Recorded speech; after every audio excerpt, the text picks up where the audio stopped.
Hi guys, how are you all doing? I hope all of you are doing well and all of you are safe with your families at home. Well, this here is the Renault Triber, but it's not the usual version of the car, it's the automatic version. This of course is the new AMT version of the car, and this car comes with a 5-speed automated manual transmission. And if you're in the market for an affordable 7-seater but want the hassle-free nature of an automatic car, then I reckon the Triber is a car that you should definitely check out. Now today I'm going to drive it around, I'm going to sit in it and tell you about the cabin space, and also by the end of the video let you know if you should actually consider buying this car or not. So stay tuned for the next 10 or 11 minutes and we'll get to the bottom of the Renault Triber AMT. But before starting, a small request, please do follow me on Instagram, my handle is Ashish Masih 1. You can also follow me on Twitter as well as Facebook. Let's get started.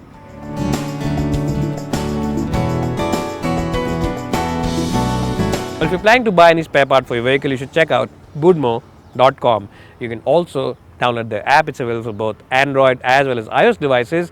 And the best point about Budmo is the fact that they offer you the most extensive spare parts catalog across all segments of cars. And another good point is that they offer you the same spare part from a host of different manufacturers, different component makers, which means that you get various pricings and price points, which means the flexibility in terms of pricing is greatly enhanced and you can choose the spare part according to your budget. Now, if you don't like the spare part, you can also send it back within 10 days, and of course, Budmo will return all your money to you if the part is returned within the 10-day limit. Now, Budmo are the online experts when it comes to spare parts, and they offer you doorstep delivery without any issues whatsoever. They offer you genuine spare parts and the best pricing as well. So check out the website today and download their app as well. It's a double thumbs up from my side to budmo.com. Now let's get back to our video.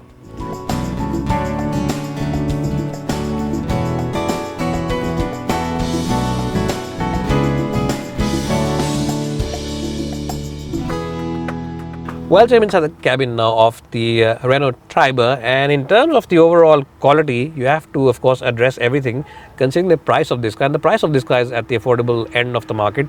So in terms of the pricing and the overall quality, I think the quality is quite good and it is at par with rivals. There's no place where I can say that the plastic quality is very shoddy or very bad, so it's within acceptable limits. What you will like, of course, is the fact that this car has a lot of space inside, a lot of places to keep your odds and ends. You of course get this huge tray over here where you can keep a couple of cell phones, or you can keep your car keys. You can also keep your car keys over here, and the Renault key in itself is a very fancy design. It resembles a credit card. It's a little thicker than a credit card, but it still looks very nice and fancy. You can't lose this key in your trousers or anywhere else, even at your home. You get of course a start stop button and a huge touch screen which is nice and easy to operate, and you also get a cooled box over here where you can keep at least 4 or 5 cans of your favorite fruity beverage, couple of bottle holders right in front, or in fact behind the gear lever, and of course the door bins are large enough to house those big bottles. What you like about this car, as I just said, is the storage places. A couple of bottles can fit in on this top glove box, and of course there's a huge glove box over here which will also manage to hold all your stuff well. So it is a nice place to be. And the design also is quite nice and it is quite sober. It's not a design which will be hated or be completely loved. It's a design which most people will be quite okay with. Yes, one area where you can find some cost cutting, and very smartly cost cutting that is the fact that the gauges over here don't have any kind of shield in front of them. A lot of manufacturers, in fact all manufacturers, put a little glass or a plastic shield in front so you can't touch the gauges themselves, but over here you can just touch the gauges and play around with them. Of course that's something you should not do, but I'm just trying to explain you how Renault has smartly cut costs on this car. You of course get a digital dial all across, so everything is digital on this car, which looks nice and fancy, and you get a trip computer as well as a distance to empty. So in terms of features, it is quite decent and there's nothing that can be said is wrong with the quality of the car. The seat comfort also is quite okay. The padding is decent, it's at par with rivals. At this price point, the support for your lower back is decent, and again I don't have any reasons to complain about this car because it's a spacious car. It's a car which has a lot of places to keep your odds and ends, and in terms of features also it's got the basics at least, and that's something which is quite good considering the price of this car. So in terms of the front seats and the front end of the cabin, I'll give a respectable score of 8.5 out of 10. Now let's jump in the back seat and see how good that really is.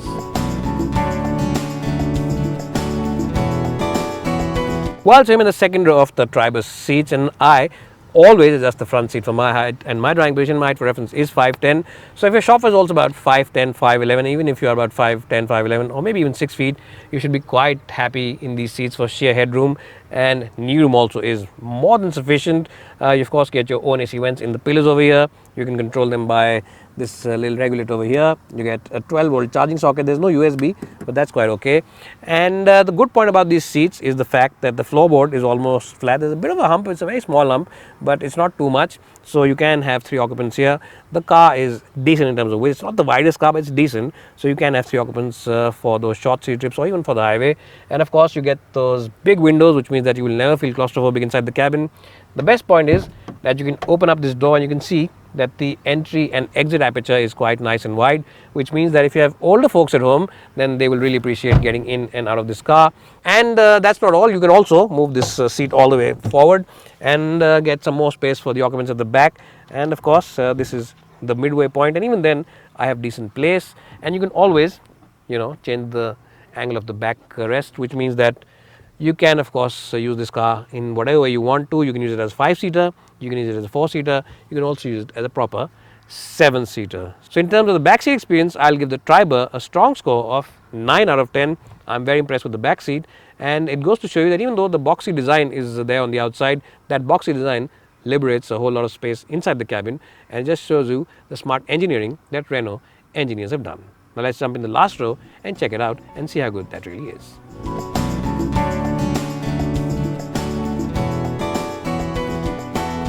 Also, I'm in the last row of the Triber seats, and these seats are surprisingly quite decent for space as well as overall comfort. Now, usually in 7-seater cars, the last 2 rows, or the last seats rather, are reserved for small children, but this one you can have an average size adult sit in them. Mine is 5'10", and even then I'm quite okay in these seats. Headroom is quite good actually, and knee room is just about decent. Now, this seat has been put in its middle position. It's not all the way back or all the way forward, it's right in the middle, and even then there is place over here. So if you put it all the way up ahead, there'll be a little more space. So what I'm trying to say is, in short, that the 7-seater Triber is actually a 7-seater and not just a 5+2. I'm very impressed with the last row of seats as well. Double thumbs up from my side.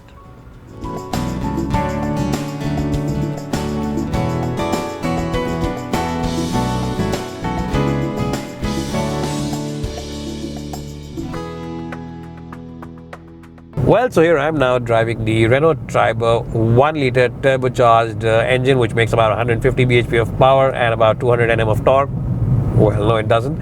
It only makes about 71 bhp of power and 96 Nm of torque. I was just trying to mess around with you and figure out if you are actually paying attention to this video. Now, 71 bhp for some people might feel a little on the lower side, but to be honest, 71 bhp is quite decent because this car only weighs about 950 kilos, which means that performance is adequate for most of the part. The best point about this car is, first of all, the engine refinement. When you start off from cold and when it gets a little warm after 2 minutes or 3 minutes, the engine refinement is really very good.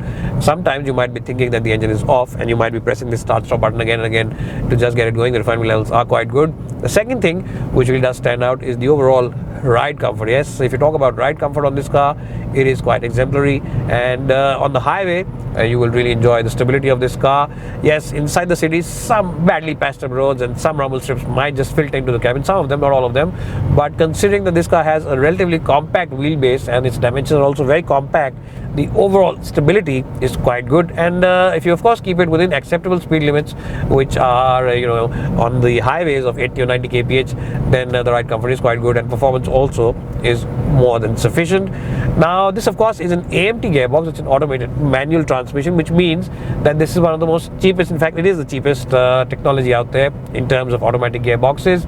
And just like the Maruti AMT range or any other rivals AMT range, this car also suffers from a little bit of laziness, a little bit of hesitancy, and that's quite okay for AMT gearboxes. So there's nothing that is unique to the Renault Triber. It's there on all AMTs. So when of course you want acceleration, quick acceleration, and you press your right foot down, this car will take a second or two to get going, and of course you will feel those jhatkas of the gears shifting. So that is nothing which is unique to this car. It's there on all AMTs, but of course you can also use the gearbox manually by simply moving the lever to the left and pressing it forward to downshift and pressing it back to upshift, and again it takes a second before the gearbox actually understands what you want. So AMTs are a bit lazy by this gearbox. This engine and the light steering will really do excel is in the overall hassle-free nature, because if you are someone who wants to drive his car just to get from point A to point B, you don't want to be too involved with the driving bits, then this is a great technology for you. And it's a great car also because the visibility is excellent. So if you drive in the city, you're sitting up nice and high, you see at least 3 or 4 car lengths ahead of you, so you know what's happening. The rear view mirrors are big, so you know what's happening behind you, and the glass area also is quite good, so you can see all across the road. Also, as I said, the steering wheel is really light, which means that it doesn't take too much of an effort, and driving this car is not tiresome in the least. And so that means that it's a good car for people who drive themselves in the city. What you'll also like about this car, as I said, is the ride comfort.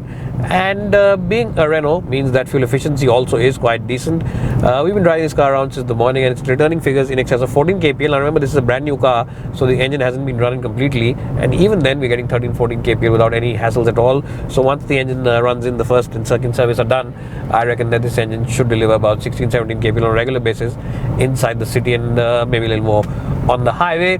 What I truly like about the car, as I just said, is the ride comfort. The seat cushioning is excellent, and you sit up so high that you will enjoy the overall experience. Overall, what is the score that I should give the Renault Triber? Well, I reckon that it deserves a good score of 88 out of 100. Yes, a little more power would have been appreciated, but even then, it does its job quite well. It gets you from point A to point B without really tiring you out.